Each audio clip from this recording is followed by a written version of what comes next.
माझं माझ्या पतीवर खूप प्रेम होतं. जेव्हा मी विधवा झाले तेव्हा मला त्याची सतत आठवण यायची.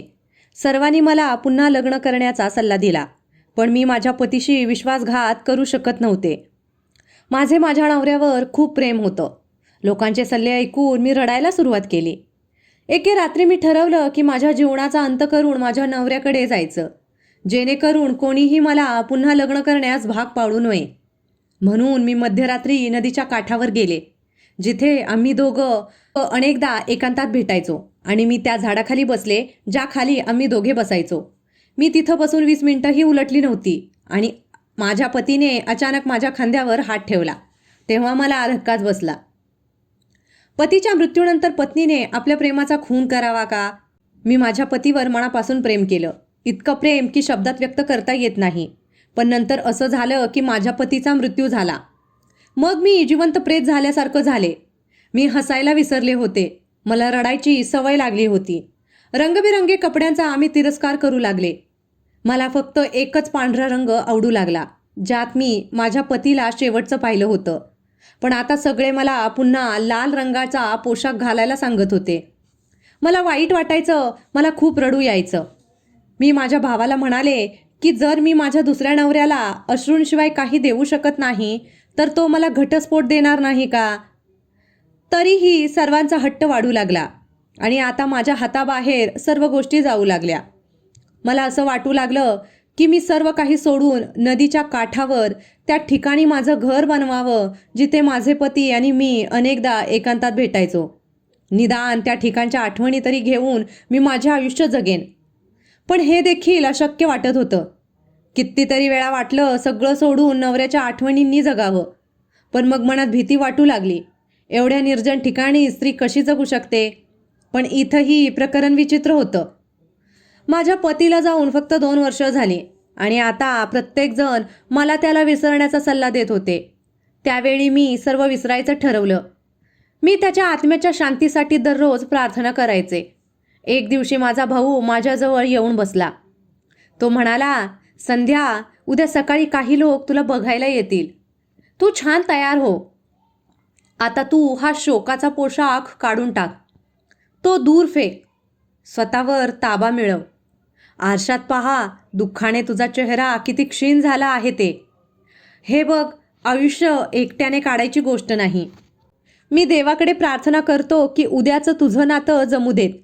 मी शांतपणे उठून माझ्या खोलीत गेले. माझ्या डोळ्यातून अश्रू वाहत होते. मला तो दिवस आठवत होता जेव्हा रवी आणि त्याची आई मला बघायला आले होते. किती सुंदर दिवस होते ते. मी रवीला हळूच आतल्या दारातून पाहिलं होतं आणि मी पहिल्या नजरेतच त्याच्या प्रेमात पडले. नंतर मी कांदे पोहे घेऊन बाहेर गेले होते, तेव्हा रवीसुद्धा माझ्याकडे बघून हसला होता. बघण्याचा कार्यक्रम झाला होता. रमा काकूने संध्याकाळीच फोन केला आणि आईला सांगितलं की आम्हाला तुमची मुलगी खूप आवडते. आईने फोन ठेवला आणि मला शुभेच्छा दिला आणि मला मिठी मारली. आईने माझ्या कपाळाचे चुंबन घेतले. अभिनंदन बेटा. दिवस वाऱ्यासारखे जात होते. सर्व काही ठरलं होतं आणि याच दरम्यान आमचा साखरपुडा पण झाला. हो, पण अजून आमचं लग्न झालं नव्हतं, कारण रवीला त्याचा व्यवसाय उभा करायचा होता. त्याला त्याच्या पायावर उभं राहायचं होतं. दरम्यान रवी आणि माझ्यात प्रेम फुलत राहिलं. आम्ही दिवसभर सतत फोनवरती बोलत असायचो आणि अनेकदा नदीकाठी भेटायचो. आम्ही दर विकेंडला भेटायचो आणि एकत्र जेवायला जायचो.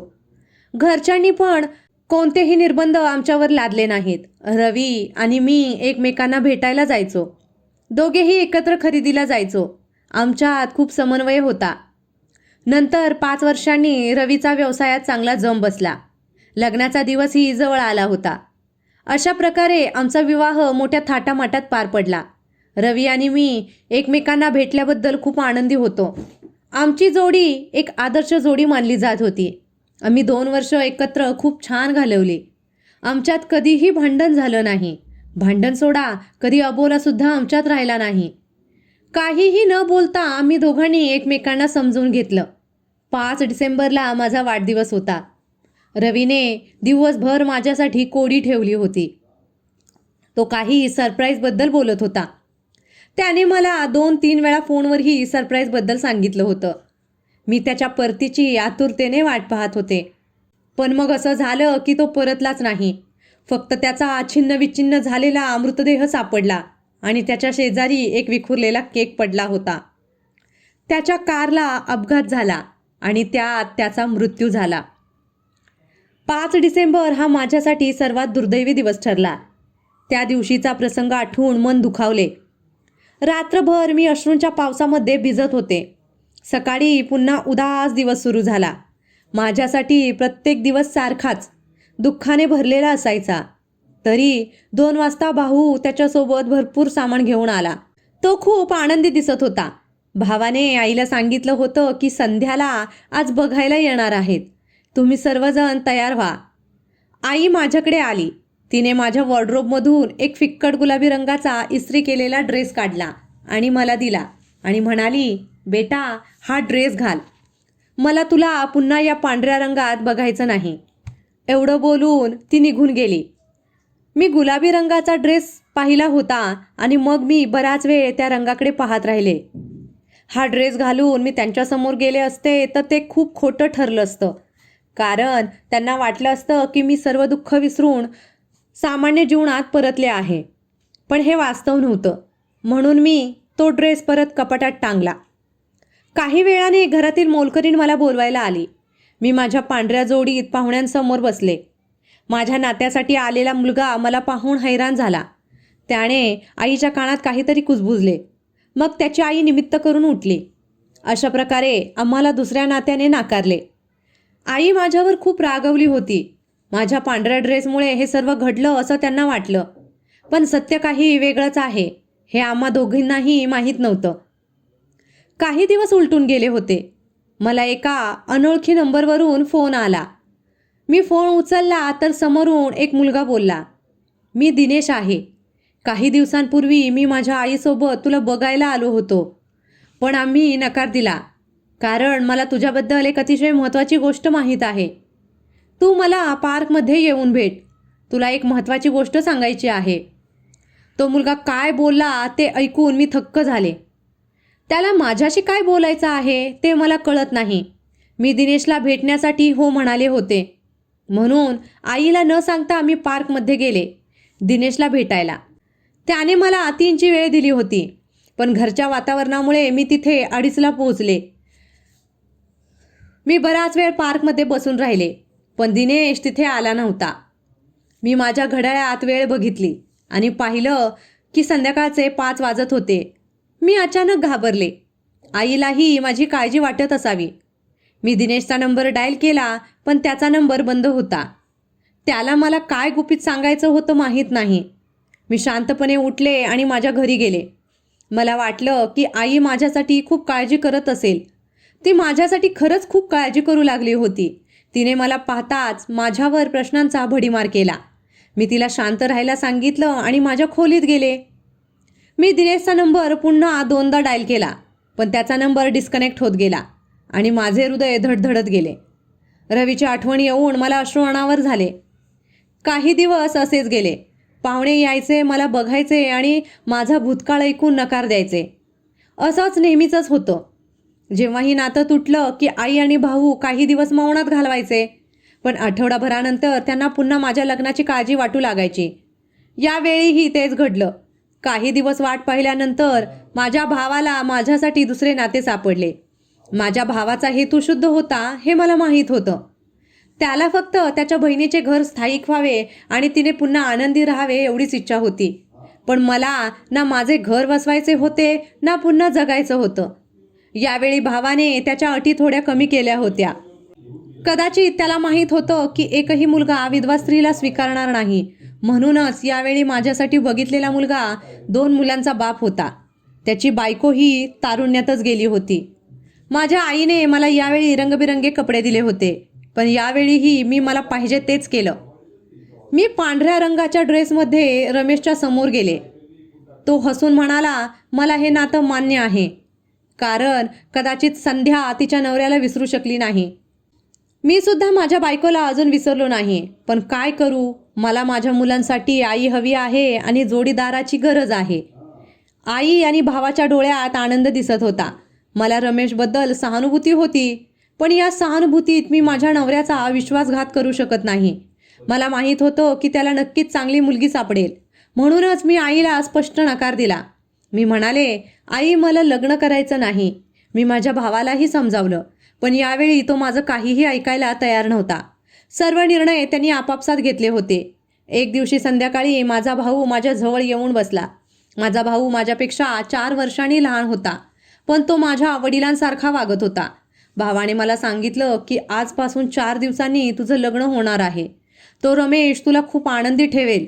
ताई, यावेळी कोणताही गोंधळ करू नकोस आणि शांतपणे लग्न कर आणि नवीन जीवन सुरू कर. सुरुवातीला मी गप्प राहिले. मी मनात ठरवलं, मी सगळं सोडून रवीच्या त्या अविस्मरणीय ठिकाणी जायचं ठरवलं होतं. कोणी माझं ऐकत नसताना कोणाच्याही शब्दांची पर्वा का करू मी? मला आता कोणाचं ऐकायचं नव्हतं. माझ्यावर अनेक प्रश्न उपस्थित केले जात होते. शेवटी मी माझ्या मनाचं ऐकायचं ठरवलं होतं. शेवटी माझ्या मनात एक विचित्र खळबळ उडाली. मी नुकतीच निर्णयाच्या मुहूर्तावर पोचले होते. माझे लग्न सकाळीच होते. मी एक पेन आणि कागद उचलला आणि माझ्या कुटुंबाला पत्र लिहिलं. माझी प्रिय आई आणि प्रिय भाऊ, मी लग्नासाठी तयार नाही. हे मी तुम्हाला अनेकदा पटवून देण्याचा प्रयत्न केला आहे. मी पूर्णपणे या लग्नासाठी तयार नाही, पण तुम्ही माझे ऐकले नाही. आता मी तुम्हा सगळ्यांना सोडून एवढ्या लांब जाणार जिथं माझ्याशी कोणी लग्न करणार नाही. मला शोधण्याचा कधीही प्रयत्न करू नका, कारण मी तुम्हाला सापडणार नाही. मी थरथरत्या हातांनी पेन खाली ठेवला. ते पत्र मी उशीवर ठेवलं होतं. रात्रीच्या अंधारात मी त्या जागेवर जाण्यास निघाले. पुढं काय होणार या विचाराने मी खूप घाबरले होते. मी पायी चालत होते. तासाभराने मी त्या नदीजवळ पोहोचले, जिथे रवी आणि मी भेटायचो. तिथं इतकी शांतता होती की माझे हृदय खूप धडधडत होते. पण मला एकच कळत होतं, मी रवीपर्यंत पोहोचले तर मी पूर्णपणे सुरक्षित असेन. मी हळूहळू पुढं जात होते. शेवटी झाडाजवळ पोहोचले. रवी आणि मी त्या झाडाखाली बसायचो. ती झाडाखाली बसून जोरजोरात रडू लागली. गडद रात्री शांतता भंगली. मी रवीच्या नावाने तक्रार करू लागले. रवी, तू असं का केलंस? तू मला या जगात एकटं का सोडलंस? माझा रवी कुठे गेला? का गेला? मी अशीच तक्रार करत राहिले आणि रडत राहिले. खूप वेळ रडल्यावर माझ्या मनातील ताण कमी झाला होता आणि रात्रीचा अंधार अजून पसरला होता. मी आजूबाजूला नजर टाकली. तिथं माझ्याशिवाय कुणीच नव्हतं. मी माझ्या पिशवीतून माझा सूट काढला. माझ्या सुरक्षेसाठी मी त्या सूटमध्ये एक चाकू लपवून ठेवला होता. त्या झाडावर आम्हा दोघांनी लिहिलेली नावे ठळक करण्यासाठी मी चाकू वापरण्यास सुरुवात केली. पण नावं खरडणं अजिबात सोपं काम नव्हतं. भीतीमुळे माझ्या हातातून पुन्हा पुन्हा चाकू निसटायचा. मी ठरवलं होतं की झाडावर लिहिलेली आमची नावं मोठी करून मी माझी जीवनयात्रा संपवणार आहे आणि थेट रवीकडे जाणार आहे. मी एकटी महिला एका निर्जन रात्री छोट्या सुरीच्या साह्याने एका मोठ्या झाडावर आमचे लेखी नाव मोठे करण्यात व्यस्त होती. 2 तासांच्या अथक परिश्रमानंतर अखेर मी यशस्वी होणार होते. पण झाडाच्या मुळाची साल खूप कठीण होती आणि नाव काढणे टप्प्याटप्प्याने अवघड होत होते. शेवटी ते नाव रेखाटण्यात मी यशस्वी झाले. आता फक्त त्या झाडाला लटकून आत्महत्या करणं आणि थेट रवीपर्यंत पोहोचणं एवढंच उरलं होतं. दोरीला लटकवण्याच्या तयारीत मी व्यस्त होते. कुणीतरी माझ्या खांद्यावर हात ठेवला. मी लगेच उडी मारली. मी पटकन डोकं वळवलं तर दिनेश माझ्या मागे उभा होता. दिनेशला पाहताच मी रडायला लागले. लगेच मी म्हणाले, देवासाठी मला माझ्या नवऱ्यासाठी मरू दे. मला हे करण्यापासून रोखू नकोस. तो म्हणाला, तुला तुझ्या नवऱ्यासाठी जीव का बलिदान द्यायचा आहे? मी म्हणाले, तो या जगात नाही. तेव्हा आम्ही जगून काय करणार? दिनेश मंद हसला. तो म्हणाला, तुला आठवते का, एके दिवशी मी तुला फोन करून सांगितलं होतं की मला तुला पार्कमध्ये भेटायचं आहे. मी तुला एक गुपित सांगतो, पण काही कारणास्तव मी उद्यानात येऊ शकलो नाही. पण आज मला ते रहस्य उलगडू दे. इथून उठ आणि माझ्याबरोबर चल. लवकरच सकाळ होईल. तू कोणत्याही संकटात पडू नये अशी माझी इच्छा आहे.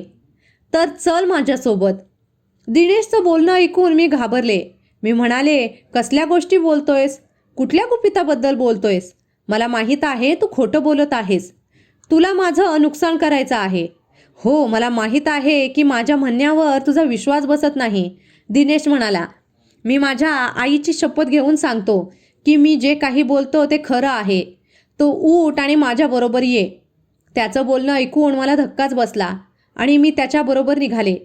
दिनेश पुढे चालू लागला आणि मी पण त्याच्या मागे चालू लागले. त्याने मला त्याच्या गाडीत बसवले आणि गाडी एका निर्जन भागाकडे वळवली. मला भीती वाटायला लागली होती, पण आता मी काहीच करू शकत नव्हते. मी स्वतःला परिस्थितीच्या दयेवर सोडलं होतं. दिनेश त्याची गाडी घेऊन एका मोठ्या फार्म हाऊसवर थांबला आणि म्हणाला, माझ्या मागे ये. मी कारमधून बाहेर आले. माझा ड्रेस सूर्यप्रकाशात घाणेरडा दिसत होता. मी माझ्या कपड्यांमधून धूळ झटकली आणि आम्ही दोघं फार्म हाऊसमध्ये शिरलो होतो. दिनेश मला एका मोठ्या खोलीत घेऊन गेला. तो म्हणाला, तू आत जा. मी पटकन दार उघडून आत शिरले. समोरचं दृश्य पाहून मी थक्क झाले. रवी स्वतः माझ्यासमोर पट्ट्यांनी बांधलेला होता. मी त्याच्या पलंगाकडे पळत सुटले आणि मी रडायला लागले. आवाज ऐकून रवीने लगेच डोळे उघडले. मला पाहून तो रडू लागला. मी थक्क होऊन म्हणाले, रवी, हे सर्व काय आहे? तुला काय झालंय? तो रडला आणि म्हणाला, ही बेईमानीची शिक्षा आहे. संध्या, मी तुला माझ्या बेवफाईची कहाणी सांगणार आहे. तू मन लावून बस. मग तो सांगू लागला, संध्या, तुला आठवत असेल की आपल्या लग्नाच्या वर्षभरानंतरच मी तुला सांगू लागलो की मी खूप कामात व्यस्त आहे. पण तू मला पुन्हा पुन्हा सांगायची की कामाच्या गडबडीमध्ये मी स्वतःकडे लक्ष देत नाहीस ते. सतत माझे लक्ष कामातच आहे म्हणून. तुझ्याकडे बघून मी हसायचो. मी तुला सतत कारणे देऊ लागलो होतो. मी काय करतोय ते मलाही कळत होतं. खरं तर या काळात माझ्या एका ग्राहकाची मुलगी आपल्या ऑफिसला यायला लागली. तिला पाहून मला वाटलं की ही तीच आहे जिला मी शतकानुशतके शोधत होतो. मी तिच्या प्रेमात पडलो होतो. तिचीही माझ्यासारखीच अवस्था होती. आम्ही दोघांनीही एकमेकांवर प्रेम व्यक्त केलं. त्या मुलीला माहीत होतं की माझं लग्न झालं आहे, पण आम्ही एकमेकांच्या प्रेमात होतो. आणि मी ऑफिसचं काम लवकर संपवत असे. मग मी आणि निशा सोबत असायचो. आम्ही एकमेकांबरोबर हँगआउट करायचो. मग एक दिवस तिने मला सांगितलं की आपण दोघांनी लग्न करूया. मी पण हो म्हणालो, पण तिने घटस्फोटाची अट घातली होती. मी निशाला सांगितलं की मी संध्याला घटस्फोट देऊ शकणार नाही. माझ्या तेवढी हिंमत नव्हती. मग मी तुला घटस्फोट दिला असता तर तुला ते सहन झालं नसतं आणि मला तुला यातना द्यायच्या नव्हत्या. तुझ्या निष्ठेच्या वचनांची तू मला आठवण करून दिली असतीस. निशाने मला मरण्याचे नाटक करण्याचा सल्ला दिला. डोळे मिटून मी तिचे म्हणणे मान्य केले आणि माझी गाडी भिंतीवर आदळली. मला थोडीशीही दुखापत झाली नाही आणि तुम्हा लोकांच्या समोर असं चित्र निर्माण केलं की मी या जगात नाही आहे. मग निशा आणि मी लग्न केलं. आम्ही खूप मजा केली. तिच्याकडे खूप पैसा होता. आम्ही जगभर प्रवास केला. आम्हाला एकमेकांशिवाय काहीही दिसत नव्हतं. आमच्या डोळ्यावर प्रेमाने पट्टी बांधली होती. यावेळी निशाच्या डोळ्यावरील प्रेमाची पट्टी प्रथमच काढून टाकली गेली. ती पहिल्यांदाच माझ्याशिवाय दुसरं जग पाहू शकली. तिला आता लग्नाच्या बंधनात अडकून राहायचं नव्हतं. नंतर तिने अचानक मला घटस्फोट मागितला. मी तिला घटस्फोट कसा देऊ शकतो? मी तिच्या प्रेमात आकंठ बुडालो होतो. मी तिला घटस्फोट देण्यास नकार दिला. तरीही त्यांनी घटस्फोटाची केस दाखल केली. वाईटाचे सर्व परिणाम वाईटच असतात. त्या प्रकरणात मी हरलो. मी तिला मुक्त केलं, पण तिने मला मुक्त केलं नाही. तिने मला धमकी दिली की ती मला सोडणार नाही. म्हणूनच यावेळीही तिने अपघाताचे नाटक आजमावले. तिच्यामुळेच माझा अपघात झाला आणि मी गेली अनेक वर्ष इथे मृतदेहासारखा पडून आहे. माझे संपूर्ण शरीर मृत आहे, पण माझे डोळे सुरक्षित आहेत. माझी असहायता बघ. तुझ्यासमोर माझा गुन्हा कबूल करायला माझी जीभ सुरक्षित आहे. मला माफ कर संध्या. मी तुझ्यावर खूप अन्याय केला आहे. मला मारून टाकल्यावर निशा मला सोडून गेली. तेव्हा माझा एक मित्र माझ्या मदतीला आला, दिनेश. तो माझा सहकारी होता. त्याला माझी अवस्था कळली. तो मला त्याच्या फार्म हाऊसवर घेऊन आला. त्याने माझी खूप काळजी घेतली. मी रोज डॉक्टरांना भेटतो, पण त्यालाही तुझ्याबद्दल काहीच माहीत नाही. दिनेश म्हणाला, नात्याच्या शोधात तो तुझ्या घरी पोचला होता. त्याने मला हादरवून सोडलं. त्याने मला तुझ्या स्थितीबद्दल सांगितलं. ते ऐकून मला खरंच मेल्यासारखं झालं. मला वाटलं होतं तू सुद्धा दुसरं लग्न केलं असशील. मला माझ्या गुन्ह्याची कबुली तुझ्यासमोर द्यायची होती. म्हणूनच मी दिनेशला पाठवून तुला बोलावले. मला माहीत होतं की आपण जिथं भेटायचो तिथे तू अजूनही जाणार आहेस. म्हणून मी त्याला तुला घेण्यासाठी नदीकाठी पाठवलं. मी तुला घटस्फोट देण्यासाठी इथं बोलावलं आहे. मला तुला मुक्त करायचं आहे. हे सर्व ऐकून संध्या अवाक होऊन उभी राहिली. खूप वेळाने ती रवीला म्हणाली, आता मी तुला फक्त या अटीवर माफ करीन की तू मला तुझ्यासोबत राहण्याची परवानगी देशील आणि घटस्फोटाचा उल्लेखही करणार नाहीस. माझे बोलणे ऐकून रवी रडला. त्याने हात जोडून माझ्यासोबत घटस्फोटाची परवानगी मागितली, पण मी त्याचे पाय धरून त्याला थांबवले. मला रवीचा आधार मिळाला आहे. माझ्यासाठी हे पुरेसं आहे. आता मी रवीची रोज सेवा करते. मी त्याच्याशी खूप बोलते आणि प्रत्येक क्षणी त्याला भगवद्गीता ऐकवते. तो रोज माझी माफी मागतो. त्याच्यावर रोज उपचार चालू आहेत. डॉक्टरांनी सांगितलं की रवीच्या बरी होण्याची कोणतीही शक्यता नाही. त्यामुळे तू आयुष्यात पुढे जा. पण मी डॉक्टर साहेबांना म्हणाले, डॉक्टर साहेब, पण प्रेम करणं माझ्या हातात आहे. माझ्या जीवात जीव असेपर्यंत मी रवीवरच प्रेम करेन. माझ्या या बोलण्यावर डॉक्टर साहेब हसले, पण मला हसू देखील येत नव्हतं.